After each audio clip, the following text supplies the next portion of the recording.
Mapeamos galáxias a bilhões de anos-luz de distância. Caminhamos na superfície da nossa Lua a quase 400 mil quilômetros de casa. Carregamos dispositivos em nossos bolsos que nos conectam a uma rede global de informações, realizando cálculos que teriam deixado os cientistas de poucas gerações atrás boquiabertos. No entanto, em meio a esta era de avanços tecnológicos e científicos sem precedentes, uma ideia antiga, um sussurro de uma era pré-científica, está vivenciando um curioso renascimento. A Terra, nosso lar, nosso belo oásis azul na imensidão do espaço, não é uma esfera, dizem eles, é plana. Como pode ser? Como, em pleno 2025, uma noção dessas pode não apenas persistir, mas encontrar novos defensores e um público ávido? Essa pergunta por si só já é uma reflexão cósmica. O fascínio por uma contranarrativa dessas, para alguns, é inegável. Talvez isso venha de um profundo sentimento de desconfiança, um ceticismo direcionado não às ideias em si, mas às instituições estabelecidas da ciência, educação e governamentais. Nos vastos e desregulados territórios da internet, câmaras de eco digitais podem se formar com uma velocidade espantosa. Dentro desses espaços, indivíduos com pensamentos semelhantes encontram consolo e reforço. Suas crenças são amplificadas, suas dúvidas sobre a realidade consensual solidificadas.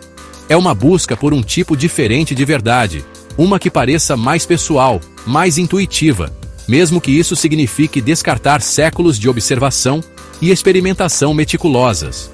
Esse retiro para realidades sob medida é um fenômeno fascinante e, de certa forma, perturbador da nossa era moderna e hiperconectada. Não se engane, isso não é meramente uma curiosidade histórica, uma crença pitoresca confinada a livros empoeirados sobre tempos esquecidos.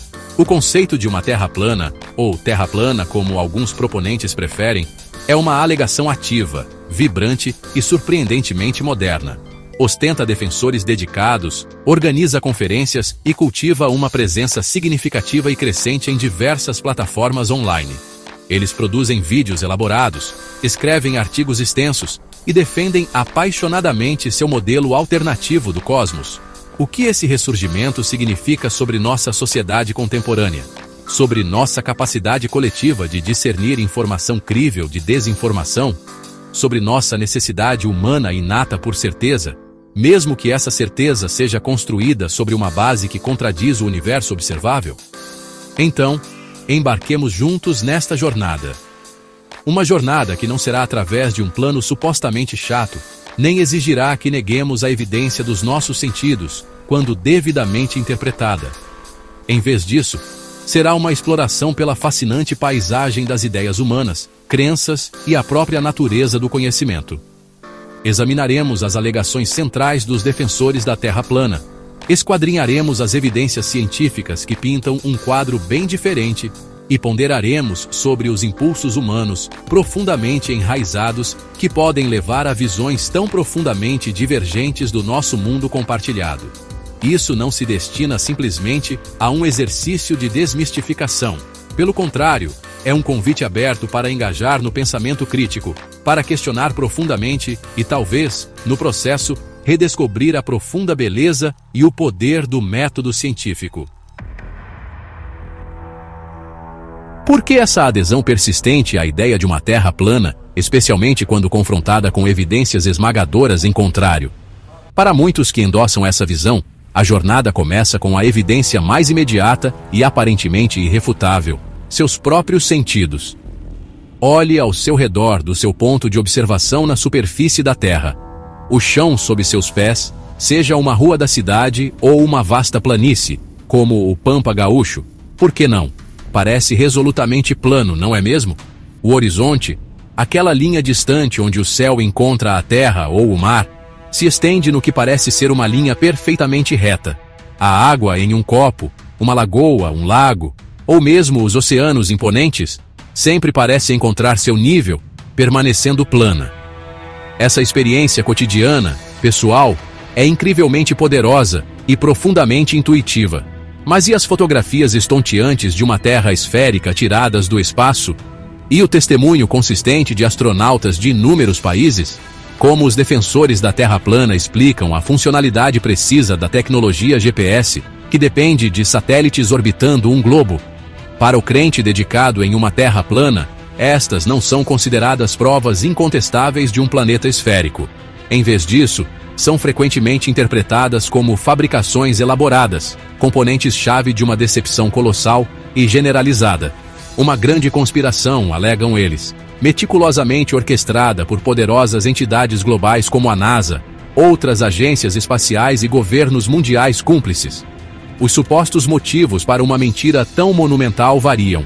Alguns sugerem que é sobre controle global, acumulação de recursos não descobertos ou ocultação de vastas terras desconhecidas, além de uma suposta muralha de gelo na Antártida.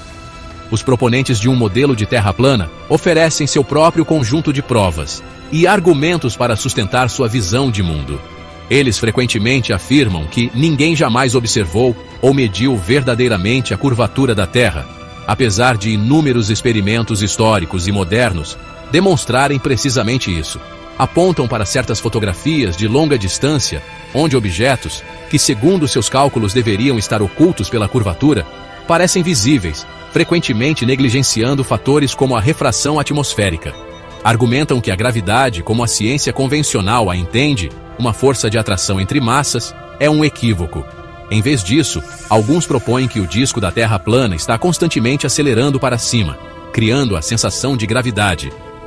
O Sol e a Lua, neste modelo, não são corpos celestes imensos a milhões de quilômetros de distância, mas sim pequenos luminares locais, como holofotes, circulando relativamente perto acima do disco plano. O modelo mais amplamente divulgado entre as comunidades da Terra plana concebe nosso mundo como um disco maciço, não uma esfera. Nesta configuração, o polo norte geográfico está tipicamente situado bem no centro deste disco. O que a geografia convencional identifica como o continente da Antártida, o Polo Sul, é completamente reimaginado. Não é um polo ou um continente em sua visão, mas sim uma muralha de gelo colossal e impenetrável que circunda todo o perímetro do mundo conhecido e habitado, efetivamente contendo os oceanos. O que existe além desta formidável barreira de gelo é um assunto de muita especulação dentro da comunidade. Talvez mais terra, outras civilizações, ou mesmo a borda de um sistema contido. As estrelas, o Sol e a Lua são frequentemente descritos como estando embutidos ou movendo-se através de um domo físico ou firmamento, arqueando-se sobre a Terra plana. Contudo, a humanidade não precisou esperar pela era espacial, por foguetes e satélites, para compreender a forma fundamental do nosso planeta. Há mais de 2000 anos, os gregos antigos, com seu intelecto e curiosidade notáveis, já tinham desvendado isso. Considere o brilhante Eratóstenes, o bibliotecário-chefe da Grande Biblioteca de Alexandria, por volta de 240 antes da Era Comum. Ele observou que no solstício de verão, ao meio-dia em ponto, o Sol estava diretamente acima na cidade de Siena, atual Assuã, não projetando sombras de objetos verticais. No entanto, em Alexandria, significativamente mais ao norte, uma haste vertical, um gnomon, projetava uma sombra distinta exatamente no mesmo momento. Eratóstenes raciocinou corretamente que, se os raios do Sol são paralelos, a única maneira de explicar essa diferença nos ângulos das sombras era se a superfície da Terra se curvasse entre as duas cidades. Pense numa cena comum em qualquer porto marítimo. Um navio de grande porte navegando para longe, em direção ao horizonte aberto. O que você observa? O navio não encolhe simplesmente de forma uniforme, até se tornar um pontinho minúsculo, e então desaparecer. Em vez disso, algo mais revelador acontece. O casco, a parte mais baixa do navio, desaparece de vista primeiro. Depois, gradualmente, o convés e as partes inferiores dos mastros são obscurecidos. Finalmente, o topo do mastro mais alto é a última parte a mergulhar abaixo da linha de visão. Esse desaparecimento sequencial, primeiro o casco, é um fenômeno consistente, observável de qualquer litoral, olhando para qualquer grande corpo d'água. É precisamente o que se esperaria ver se o navio estivesse navegando sobre uma superfície curva, a curvatura suave e persistente da Terra.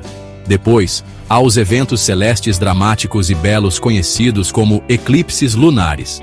Eles ocorrem quando a Terra passa diretamente entre o Sol e a Lua, fazendo com que nosso planeta projete sua sombra na superfície lunar, escurecendo temporariamente a Lua. Preste muita atenção à forma desta sombra enquanto ela se arrasta pela face da Lua. É sempre, sem exceção, um arco circular. Todas as vezes. Independentemente da orientação da Terra em sua órbita, ou de qual local na Terra o eclipse está sendo visto. Agora, qual é a única forma geométrica tridimensional que consistentemente projeta uma sombra perfeitamente circular? Não importa como você a oriente ou de que ângulo a fonte de luz a atinja. Essa forma é uma esfera. Nosso próprio planeta está nos dizendo sua forma durante cada eclipse lunar. Hoje, no século XXI, a evidência de uma Terra esférica não é apenas convincente, é esmagadora, derivada de uma multiplicidade de linhas de investigação científica independentes e convergentes. Circunnavegamos o globo com sucesso de inúmeras maneiras, não apenas navegando para leste ou oeste até retornar ao ponto de partida, mas também por rotas polares, voando para o norte até estar indo para o sul e vice-versa. Nossos sistemas de posicionamento global, GPS, que muitos de nós usamos diariamente para navegação, dependem de uma intrincada rede de satélites orbitando uma Terra esférica. Seus cálculos complexos para determinar a localização são totalmente baseados nesta geometria. Possuímos milhões de fotografias impressionantes de alta resolução e transmissões de vídeo contínuas do espaço, capturadas por diversas agências espaciais de inúmeras nações, todas mostrando uma Terra bela e curva. Aqui reside uma distinção fundamental, crucial: a diferença entre a natureza da crença e o processo da ciência. A crença, em muitos contextos, pode servir como uma âncora poderosa. Pode oferecer um senso de certeza, conforto e pertencimento dentro de um quadro predefinido de compreensão do mundo. Frequentemente, uma crença firmemente mantida começa com uma conclusão e então busca evidências que a sustentem, enquanto descarta prontamente ou reinterpreta informações que a contradizem. A ciência, no entanto, opera sob um princípio profundamente diferente. Não é um corpo fixo de dogmas, mas sim uma jornada dinâmica e contínua de descoberta.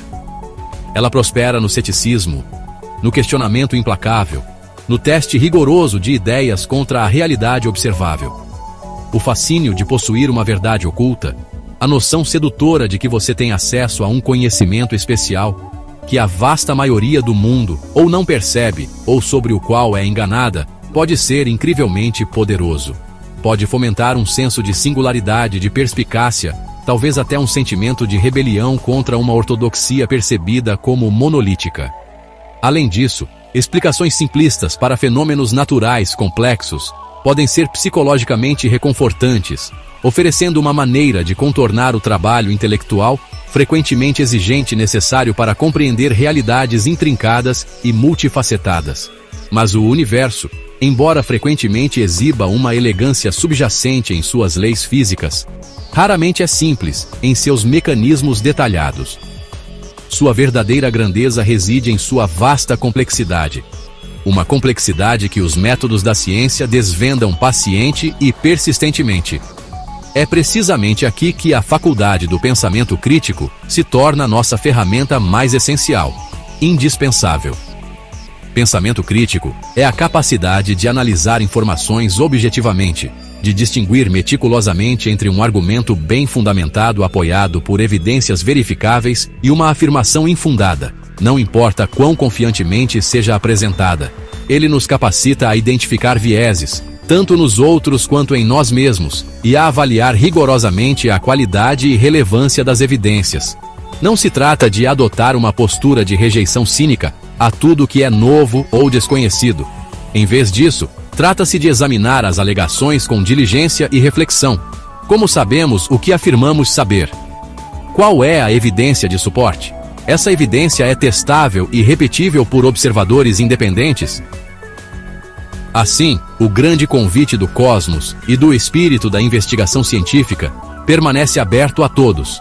Não aceite passivamente o que lhe é dito, quer venha de tradição antiga, de um palestrante carismático ou de um vídeo viral circulando online.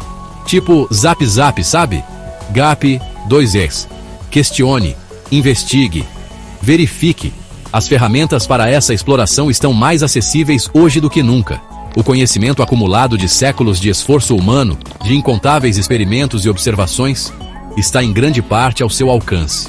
O universo é muito mais magnífico, muito mais intrincado e, em última análise, muito mais inspirador do que qualquer teoria que busque diminuir sua escala, achatar suas maravilhas ou confinar suas possibilidades dentro das estreitas paredes de um dogma não examinado.